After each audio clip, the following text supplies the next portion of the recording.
On today's show, Josh Richardson joins us to talk about his reaction to the Damian Lillard trade, why he decided to return to Miami, and what he expects his role to be with the Heat this season, plus his chemistry with Bam Adebayo. It's a great conversation you won't want to miss on today's Locked On Heat. You are Locked On Heat, your daily Miami Heat podcast. Part of the Locked On Podcast Network, your team every day.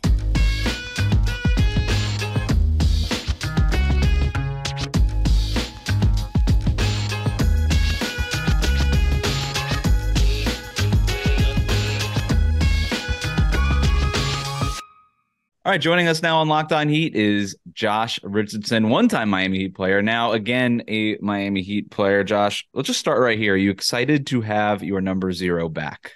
Yeah. I wore it my first stint here, so it means a lot to me. But circumstances are circumstances. So I mean, either way, myself and the team are gonna be fine. So I got it back and we move. I'm so curious from your point of view, because you're following this stuff like we all are too. Like when you get that alert on your phone, the Woj bomb, Damian Lillard going to the Milwaukee Bucks, are you surprised? Or what's your reaction in that moment? Um, I mean, I really got on Twitter. I was like, "Oh, is this for real? Like, is it actually?" Or so I guess it was one of those things, just making sure that it actually happened, and it was kind of like, okay, it's done, it's set. We're going to training camp. Everybody's knows, what it is pretty much. So, yeah. Is there something about having that clarity that going into training camp and even just media day, just knowing, okay, like maybe there's some disappointment that you don't get to play with Damian Lillard, but also there's, I guess, the added benefit of like what you said before, like, all right, it's over, it's done with, we move. Like now you can kind of prepare. Yeah, exactly. And I don't know if other moves are going to be made or whatever's going to happen around the league, but I know our team was tied to that move, a lot. And so knowing that, he went somewhere else, it didn't happen. The guys here are the guys that are here. So that's how we're going to go in camp. A lot of Heat fans are kind of curious as to what you bring to the table and everything else, and what your role will be. But I'm curious about you and your decision to sign here. What is it that you think Miami can do to help you? Because obviously you're still young and still in the middle of a great career, but you want to be able to take this short-term contract and be able to parlay that into something bigger and more lucrative in the future. So what was your goal in coming to Miami and helping you kind of continue to grow your game? Yeah, just the player development here is, amazing. I'm very familiar with the plays they run. To the coaches are pretty much all still the same as when I was here. So it's a familiarity for that's there for me. And then, just being able to know that I can play like how I want to play every night is gonna be, big for me. So it's exciting going forward.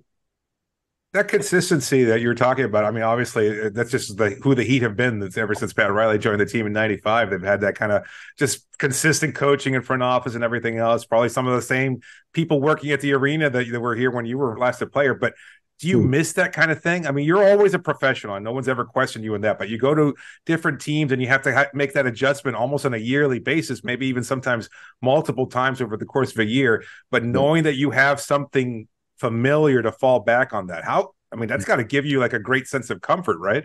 No, it's amazing. I love it. My first 4 years in the league were here, so it's kind of where I turned into the person I am, into the player I am, and just every night, I saw a person that was working at the arena when I walked in the arena this morning that I hadn't seen since I've been back. He was like, "Jay Rich, oh, what's up?" So it's kind of almost like coming home to family a little bit. Yeah. Was it really a Spo phone call that did it for you? Did you have any idea that maybe Miami was on the radar when your offseason started or when last season ended? Yeah. And it almost happened, a couple times before too. So it's like it's been there, but just all the circumstances haven't, always stacked up or added up. And so this summer it came up and, I was pretty close. I was looking at some other places and for like more money that I could have taken. But I don't know, man. Spo called me like pretty close to when I was about to start decision making, and he called me, and it just broke a lot of things down to me, and it kind of swayed things. Well, I'm curious, what is it that he could say to you for you to turn down millions of dollars to go play somewhere else? Like what could somebody say to another Yeah, person he's to a do lot that? more charming with you than he is with media. So what is it that when he's like, being genuine and honest with you, like what is he Yeah. telling you that he doesn't tell us? Like he tells us basically get the hell out of my face. When he's talking to you and say, no, you can come here and you can do this and don't worry about those other teams. We'll make it happen for you. What is that like? Yeah, and it's kind of a even like an emotional kind of thing too. Mm, You know what I'm saying? From the respect that I have for Spo, that I've always had for him, and he called me. He was like, "We talked about this when you got traded away. Like we talked about that. It was a strong possibility that this was gonna happen." And I was like, "Yeah, we did." He was like, "So it's happening. Like we're sitting here, we're on the phone, and then I'm not gonna get to the details of everything, but Right. he really broke down a lot of ways that he sees that I can help the team and help the game, and I see. a lot of different ways that he can use me. And so, I mean, when a coach is telling you that they want to put that trust in you, and that they already have kind of plans for you to come in and help their team right away is great. And just coming from Spo, from the coach that I respect so much, is just like almost ideal. So he's got the emotional plea, the X's and O's breakdown to a basketball player like yourself obviously appeals to you. For you yourself, when you're thinking about it and coming back to Miami, how do you think it's going to be different this time around? Because we've already talked about a lot of things that are the same, but Yeah. the team that you were on initially, they were rebuilding, kind of coming out of the Big Three era. You're on a team with a bunch of young players. This team is a team of a bunch of old players now, right? Yeah. And you're older, right? You've got a lot of experience in the league too. So how do you think this stint will be different than the first one? This is my role. First of all, we have, superstars on the team. Bam's a superstar now, Mhm. which couldn't be happier about that, by the way. And Did yeah, you see so that? Did you see that? Not to interrupt, but did you see that leap from him when he was like struggling behind Hassan and others? Like, I mean, did you see that he would take that next step in his development? yeah, I always knew that he would be like a great, great player in the league. I think I saw myself saying that in an interview the other day. Like somebody posted it, and it's just one of Hmm. those things. Like as soon as he stepped in, and you look at him, and you see what he can do, and then I saw him developing his jump shot, his handle. It's like, oh yeah, he's probably gonna be a problem. But yeah, Yeah. just coming back, this time around, I'd probably just say I'm like a ultimate like Swiss Army knife, kind of like do whatever you need kind of guy. I can handle, I can, play make, I can get us into something, I can, spot up and knock down a three, or, you know, stop the best player on the other team if I need to. Just kind of anything, whatever the team needs. Were you I know. surprised? No, go ahead, David. No, no. I was gonna say. I know you kind of laid it out as far as like what your expectations are for Miami, and it's a different role. But I'm curious, like all the teams that you go to, you can't really develop that much consistency there. Is that more or easier for you? Is more difficult or easier for you now that you're a veteran that you can just kind of say, you know what, I could just be a Swiss Army guy. I can go and fit different roles. I can go and just do this rather than having, maybe the comfort of just, well, I a consistent role and in terms of like what I've done before and things of that sort. Yeah, it's different, but like, playing on different teams for me with different players has taught me a lot. So coming back here is probably, one of the easier things that I could do because, playing on different teams with unfamiliar guys, unfamiliar systems, learning something every year, and to coming back to a system that I know, and I can still, bring all the other tools that I've learned, with me back to that. So I can attack it differently, kind of.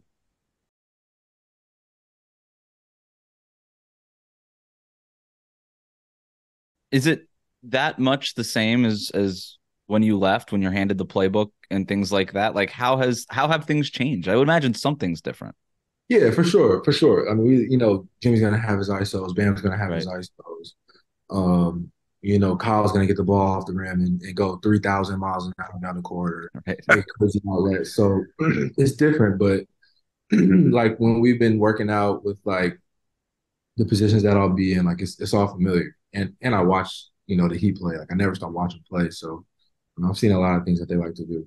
Was it ever a conversation with Udonis Haslem retiring that maybe there was some value in bringing you back, not just for what you do on the court, but because you have a familiarity with the way that things are done? Was that ever something that was brought up? Not that you were going to replace Udonis Haslem, nobody can, but just in terms of like keeping Heat culture, Heat culture.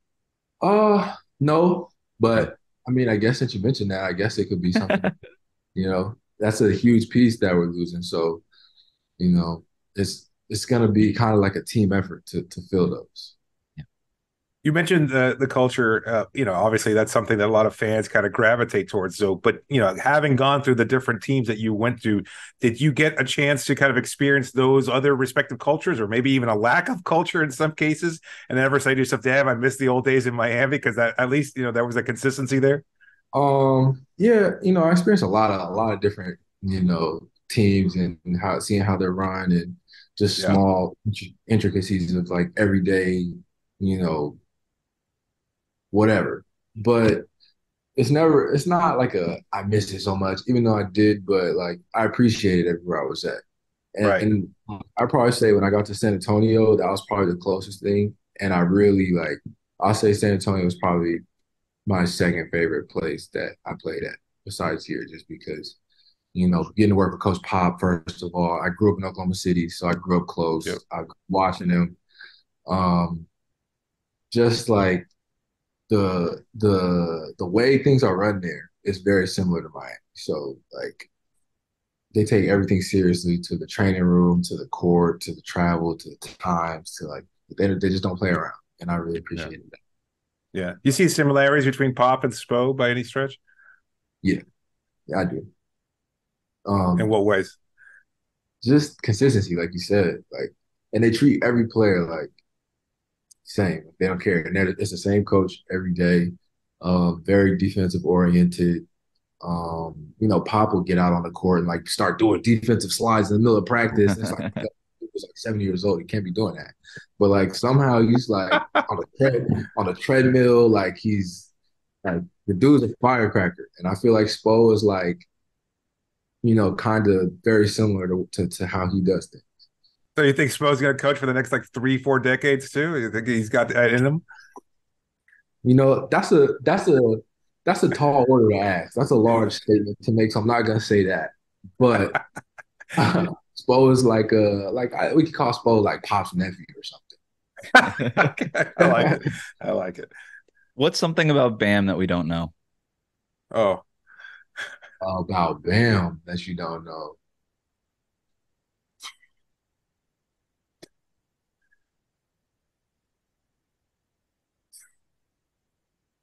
I mean, everybody knows Bam is like super goofy.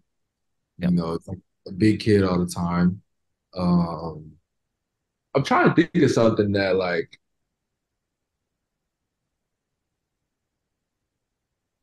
it's funny you say that because I don't think that we do, like I don't think fans normally see that side of him. On the court, if certainly he's not if goofy. y'all don't Behind the know scenes, a little bit. Yeah. if you don't know that Bam is like the biggest kid in the world, like off the Any court. practical jokes that he's played on you? Anything like that? Even going back to your when you guys first got there in Miami? Practical, no, we don't like prank each other or nothing like that. But he's just always like everything is always a joke, like all the Yeah. time. Like You he seem walks in annoyed by the that. room, it's not annoying. It's just funny. It's just Yeah, like yeah. it's funny. You don't expect it, and and it's crazy. Like as soon as he got here, as soon as he got to the team, like his rookie year, it was like me, him, and Justice just like gravitated toward. Like me and Justice were already like Yeah. locked in. Like when Bam got there, he just fit in perfectly. It's just like we have very similar personalities. I, So the jokes just never stop. on the court, uh, you and Bam, you guys obviously are very tight.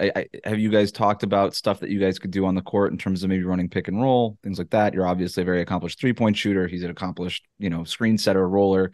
Have you guys Yeah, discussed that? yeah, of course. And it's things that I won't say here, but our lockers are next to each other in the locker room, and Okay. so we talk every morning. But yeah, it's definitely been talks of we're in there together, and ways we can be successful, ways I've seen him expand his game to where I can find him in those spots. So yeah, it's definitely been talks. You still eat Oreo? Do you Can you still hear me? eat Oreos with a fork? Oh, do I still eat Oreo? I don't eat Oreos anymore, my man. You told But me that in the locker room. I don't know if you could hear me or not, but you told me that it was the strangest I can. revelation I've ever heard in the locker room.